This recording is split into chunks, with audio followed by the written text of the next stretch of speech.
자, 그럼 박수를 한번 모셔보겠습니다. 설민석의 인생책.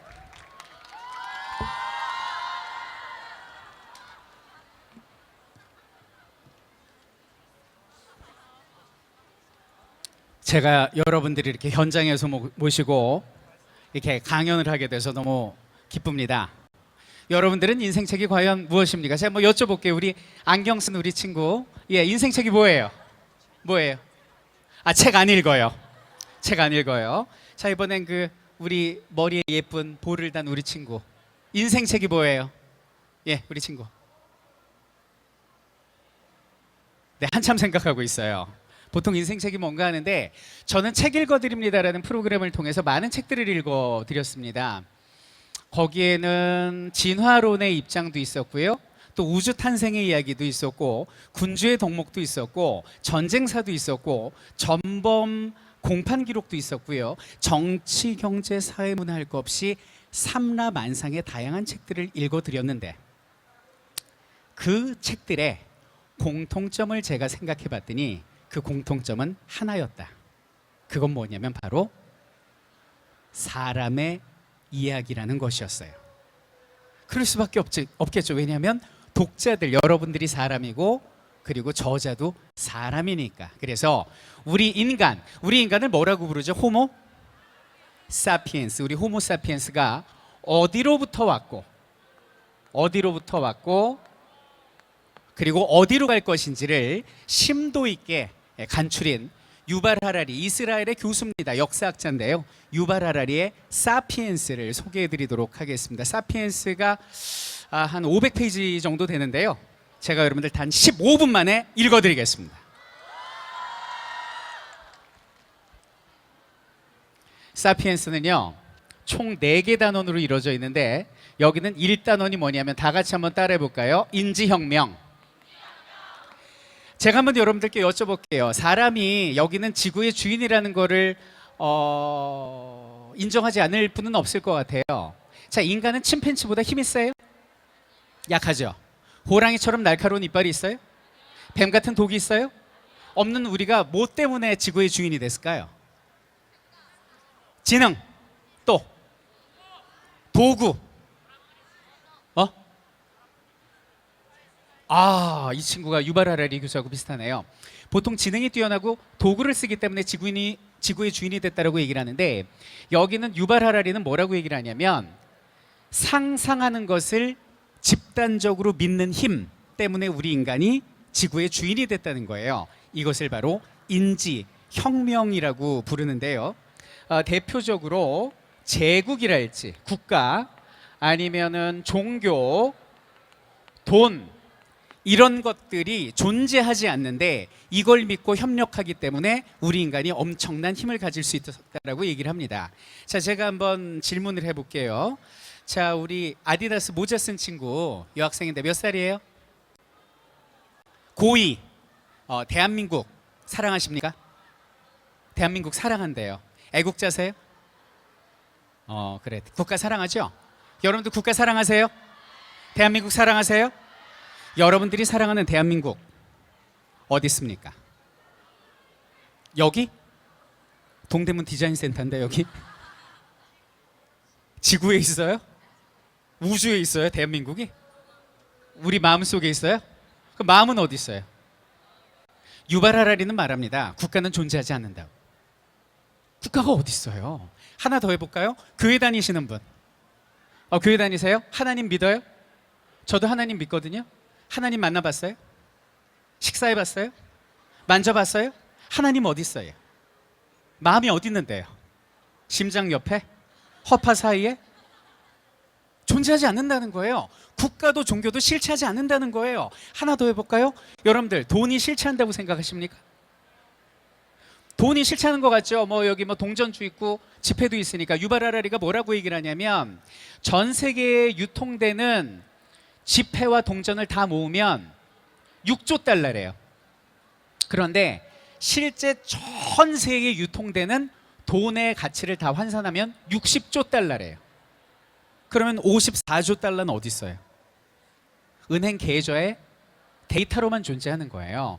이 세 가지는 실제 존재하지 않는 상상의 산물인데 실체하지 않는 거를 믿고 집단적으로 유연하게 그거에 따라 움직이는 이 힘이 바로 인간이 지구를 만들 수 있었던 힘이다라는 걸 여기는 1단원에서 얘기를 하고 있고요. 여기서 드는 예가 뭐냐면 바로 선사시대가 됩니다. 그래서 1단원은 선사시대를 이야기하고 있어요. 자, 그리고 이제 2단원으로 넘어가면 어떤 얘기가 나오냐면 농업혁명과 관련된 이야기가 나옵니다. 자, 다 같이 한번 따라해 볼게요. 농업혁명. 여러분들, 인간이 농사를 지으면서 세상이 바뀌었는데 이건 인간에게 있어서 축복입니까? 저주입니까? 저주예요? 왜 저주라고 생각하십니까?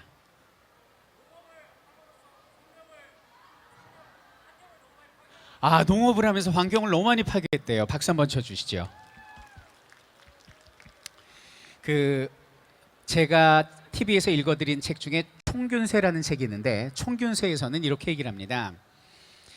사람들이 농사를 짓다 보니까 안정적으로 식량을 확보할 수 있었고 그래서 사람들이 모였고 식량이 확보되니까 설민석은 선생님이 되고 뭐 어떤 친구는 공무원이 되고 어떤 친구는 가수가 되고 어떤 친구는 과학자가 되고 이러다 보니까 세상이 발전을 했다라는 거예요. 그래서 이렇게 발전한 제국이 그렇지 못한 제국을 지배할 수 있었다. 농업은 축복이다라고 총균세에서 이야기를 하는데 여기는 유발 아래의 사피엔스는 정반대되는 이야기를 합니다. 농업혁명은 인류사 이후에 최대의 사기극이다 이렇게 얘기를 해요. 왜 사기극이냐? 여러분들 구석기 시대는 농사 안 지었거든요. 신석기 시대부터 농사 졌거든요. 구석기 시대인이 더 건강했을까? 신석기가 건강했을까? 구석기가요 실제 몸집이 더 크고 건강했다는 거예요. 그 이유가 뭐냐? 자 보세요. 일단 구석기는 농사를 안 지니까 사냥을 해야 되죠. 그러니까 공격성이 발전하고 끊임없이 짐승을 잡아 뛰어다니면서 운동을 합니다. 자, 두 번째는 고기를 먹고 신선한 야채 과일을 먹다 보니까 단백질 섭취에 근육이 커져요.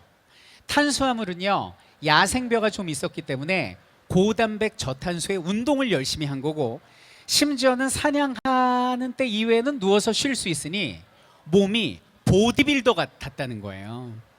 구석기 시대인들은.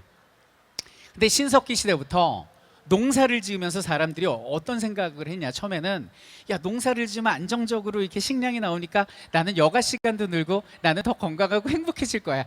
이제 사냥 따위는 안 해도 돼. 그러면서 농사를 짓는데 일단 탄수화물만 먹게 되잖아요. 아시아는 쌀, 서양인은 밀. 그래서 한 가지 음식만 먹다 보니 면역력이 약해져서 건강이 나빠졌다는 거예요. 두 번째는 농사를 지으려면 가축이 필요하잖아요. 모든 균은 어디서 와요? 가축에서 오잖아요. 질병에 시달리게 됐다는 거예요. 그리고 구석기 시대는 사냥할 때만 일하면 되는데 신석기 시대는 아침부터 해질 때까지 밀이나 쌀의 노예가 됨으로써 여가 시간까지 잃었다는 거예요. 자, 그러면 건강도 잃고 내가 뭐 질병도 얻게 되고 그리고 또 여가 시간을 잃었으면 그야말로 생산물이라도 내가 가져야 되는데 그 생산물을 빼앗는 존재들이 등장합니다. 그게 소위 말하는 지도자들이에요. 종교 지도자는 말합니다. 야, 농사 잘 되려면 하늘에서 비를 내려줘야 돼. 나한테 헌금을 바치면 내가 비 내리게 해줄게. 그래서 헌금으로 바쳐요. 그다음에 정치 지도자라는 사람이 등장을 합니다. 야, 지금 서로 막 생산물 뺏으려고 전쟁 벌어지는 거 알지? 내가 군대를 소집해서 널 지켜줄 테니까 나한테 세금을 내. 결국 농사를 시작한 이후의 인류는요 면역력도 약해지고 질병도 얻게 되고 여가 시간도 사라졌는데 자기가 가진 재산도 지배자들한테 다 빼앗기게 됐다는 거죠. 이거는 인류 창세기 이래 최대의 사기극이 농업이다 라고 2단원에서 이야기를 하고 있고요. 여기서 고대 사회를 이야기하고 있습니다. 자, 그리고 이제 3단원에서는 어떤 얘기를 하냐면 말 그대로 돈과 제국과 종교 이런 것들을 이야기하고 있습니다.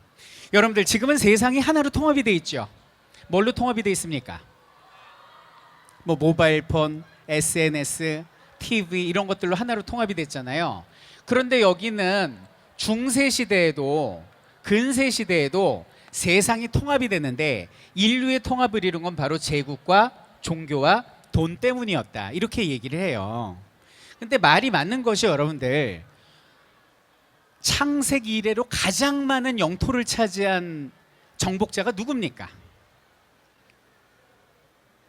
나폴레옹? 장수왕?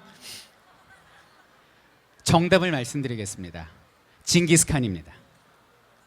자, 나폴레옹, 알렉산더 대왕, 그리고 아돌프 히틀러의 차지한 영토를 전부 다 합해도 징기스칸을 따라가지 못해요. 자, 그런데 여기는 징기스칸이 제국으로 동서양을 통일시켰죠. 우리나라 고려, 제주도부터 서양의 헝가리까지 먹었거든요. 근데 여기서 유발 하라리 뭐라고 얘기를 하냐면 제국과 종교와 돈 중에 뭐가 가장 인류 통합에 기여했다? 뭘 것 같아요? 돈이라고 얘기를 합니다. 그러면서 그 설명을 어떻게 하느냐? 한마디로 정리해 드릴게요. 여러분들 혹시 오사마 빈 라덴 들어봤어요? 네, 미국의 적이죠. 테러리스트로 유명했었죠. 오사마 빈 라덴은 미국이라는 아메리카라는 제국을 싫어합니다. 오사마 빈 라덴은 미국의 종교인 기독교를 저주합니다. 그런데 달러를 좋아합니다. 이 얘기예요. 그러니까 돈이 인류가 만든 상상의 산물 중에 1등이다라고 얘기를 합니다. 자, 그리고 이제 마지막이 4단원입니다. 여러분들 이 책이 2만 원인데요. 벌써 15,000원어치 읽었어요. 여기는 4단원은 과학혁명, 미래를 얘기를 하고 있습니다.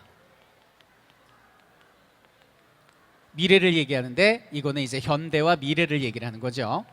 여러분들 인간이 지구상에 나타난 거를 자 예를 들면 한국사 기준으로 한 100만 년이라고 볼게요. 100만 년 동안 인간들은 똑같이 살았어요. 사냥하면서 살았어요. 그런데 10,000년 전에 처음으로 농사를 짓기 시작합니다. 그러면서 농업혁명 때문에 제국도 생기고 뭐 종교도 생기고 돈도 생기고 완전 바뀌었어. 100년, 99년을 똑같이 살다가 1년 만에 세상이 확 바뀐 거랑 다른 게 없는 거예요. 자, 그렇게 10,000년을 똑같이 농사 지으면서 살다가 18세기 후반에 무슨 혁명? 산업혁명이 일어나면서 세상은 확 하고 바뀌게 됩니다. 불과 200년 만에. 자, 그러다가 1990년대가 되면서 무슨 혁명? 인터넷, 정보화 혁명이 일어나면서 수십 년 만에 세상이 바뀌고 옛날에는요. 저 어렸을 때까지만 해도 친구가 미국 가면 영영 이별인 줄 알았어요. 근데 지금은 이별 아니죠. 왜? 야, 미국 가서 내일 카톡해. 전 세계가 하나가 되거든. 이게 정보화예요. 근데 이제는 AI라는 엄청난 인공지능의 등장으로 불과 몇 년 만에 세상이 바뀔 수 있다라고 이야기를 하고 있습니다. 인간은 호모 사피엔스에서 이제 호모 데우스로 신으로, 이게 라틴어로 신이란 뜻이거든요. 신으로 이제 발돋움하고 있다는 거예요. 여러분들 전 지구상에요. 물과 불과 바람과 전기 이런 것들을 자유자재로 다룰 수 있는 건 신 이외에 우리 인간밖에 없어요. 우리 인간은 다루고 있잖아요, 그거를. 그죠? 자, 그런데 우리 인간이 탄생과 죽음까지 이제 다루게 된 거예요. 여러분들 이 중에 인공수정이나 시험관아기로 태어나신 분들 분명히 계실 거예요. 인간이 탄생과 종을 조작을 합니다. 자, 근데 누구에게나 공평한 게 죽음인데 이제 죽음도 공평하지 않게 된 거죠.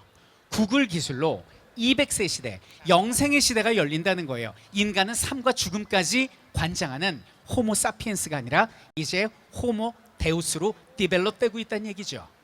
자, 그런데 기술은 무한한데 신의 기술을 가지고 있는데 문제는 이 기술을 어떻게 써야 할지 우리가 모르고 있다는 거예요. 이건 마치 아까 삼국지 얘기했는데 관우가 쓰던 보검을 5살짜리 어린이가 쥐고 흔드는 매우 위험한 상황이다라고 이야기를 합니다.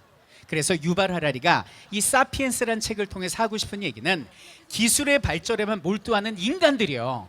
우리가 어디서 왔고 지금 어떤 모습이고 어떤 삶을 살아가야 될지를 한 번쯤 생각해보자. 지금 우리의 선택이 천국 혹은 지옥의 문을 열 수 있는 그런 선택의 시대다라고 질문합니다. 이것이 이 책이 우리에게 던지는 메시지입니다. 사랑하는 대한민국 우리 젊은이 여러분들, 이제 여러분들의 시대가 미래 4차 산업혁명의 시대인데요. 자, 기술은 갖춰졌고요. 우리는 과연 이 기술을 어디에 써야 할까요? 다 같이 생각해 봅시다. 사피엔스였습니다.